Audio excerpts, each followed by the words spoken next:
Assalamualaikum warahmatullahi wabarakatuh. Perkenalkan, nama saya Ramadhani Nugroho, salah satu mahasiswa di Universitas Pendidikan Indonesia dengan NIM 2101665 dari Prodi Teknik Sipil, Fakultas Pendidikan Teknologi dan Kejuruan Universitas Pendidikan Indonesia. Di sini saya akan berbagi sedikit pengetahuan tentang dinamika dan tantangan Pancasila sebagai pandangan hidup dan dasar negara yang diempu oleh Ibu Sri Wahyuni Tanzil SPD MPD sebagai dosen mata kuliah Pendidikan Pancasila. Pancasila dalam penerapannya sebagai dasar negara maupun pandangan hidup bangsa tentu mengalami banyak dinamika. Dinamika tersebut sangat beragam, baik dari cara penerapan penafsiran dan keberterimaan masyarakat terhadap sila-silanya. Perubahan pun selalu terjadi dari masa ke masa dan ikut menyumbang dalam dinamika perwujudan Pancasila sebagai dasar negara dan pandangan hidup bangsa. Yang pertama, yaitu pada awal kemerdekaan tahun 1945 sampai 1959. Pada awal kemerdekaan ini, penerapan Pancasila sebagai dasar negara dan pandangan hidup menghadapi berbagai masalah. Ada upaya-upaya untuk menggantikan Pancasila sebagai dasar negara dan penyimpangan terhadap nilai-nilai Pancasila.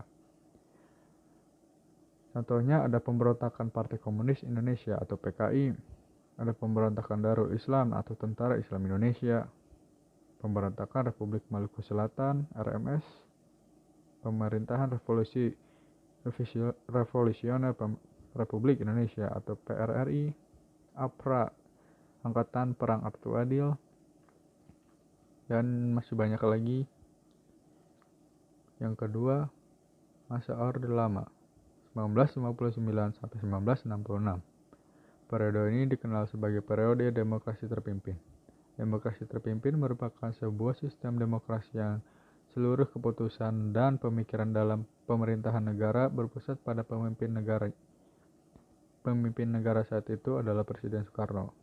Demokrasi terpimpin dicetuskan oleh Presiden Soekarno karena banyak gerakan separatis yang menyebabkan ketidakstabilan negara, tersendatnya pembangunan ekonomi, serta sering terjadinya pergantian kabinet sehingga program pembangunan yang dirancang oleh kabinet tidak berjalan secara utuh, serta beban konstituante yang gagal menjalankan tugas untuk menyusun UUD.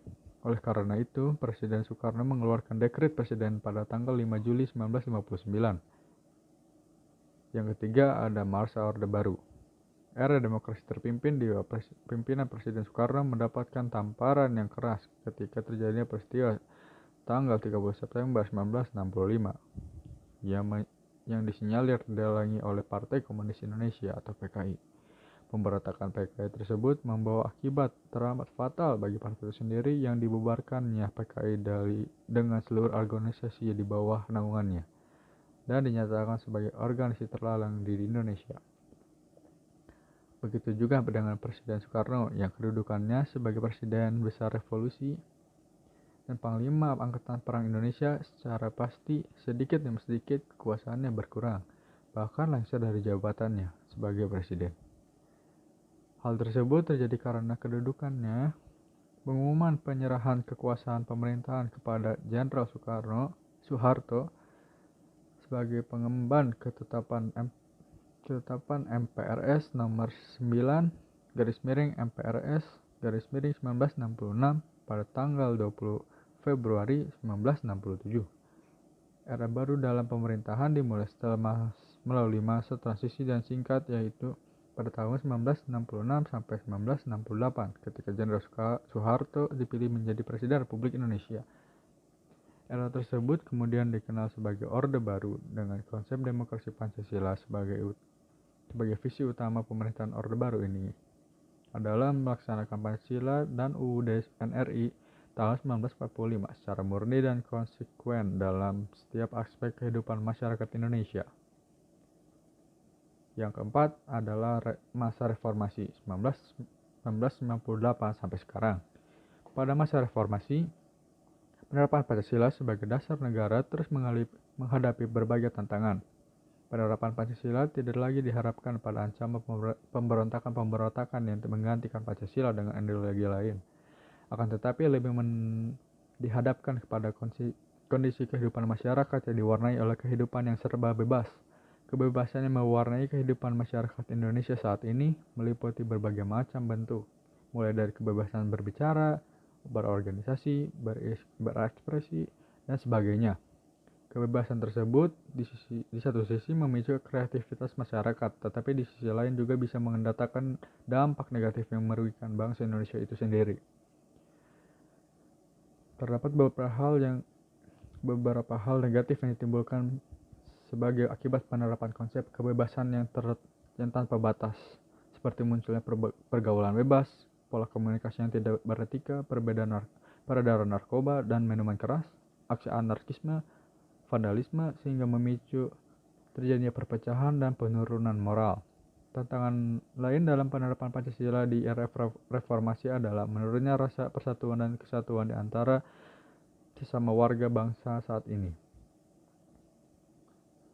Pancasila sebagaimana mestinya merupakan ideologi atau pedoman bangsa Indonesia.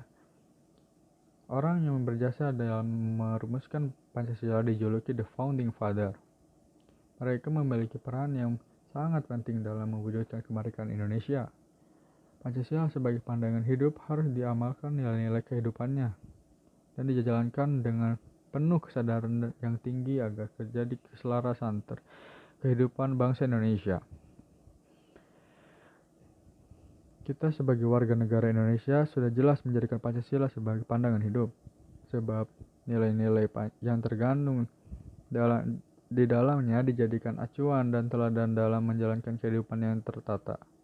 Pengalaman Pancasila sebagai pandangan hidup berdasarkan pribadi masing-masing sebagai pelakunya. Para warga negara harus dapat membedakan mana yang dilakukan atau tidak sesuai dengan nilai-nilai Pancasila. Misalnya dalam sila pertama, kita sebagai warga negara harus bersikap toleransi kepada umat berbeda agama. Tantangan yang dihadapi Pancasila sebagai pandangan hidup yang pertama, banyak warga lebih menyukai produk luar dibandingkan produk dalam negeri. Yang kedua, terjadinya globalisasi yang menciptakan kehidupan tanpa ada batasan berinteraksi antara global. Yang ketiga, munculnya paham-paham yang bertentangan dengan Pancasila, contohnya komunisme.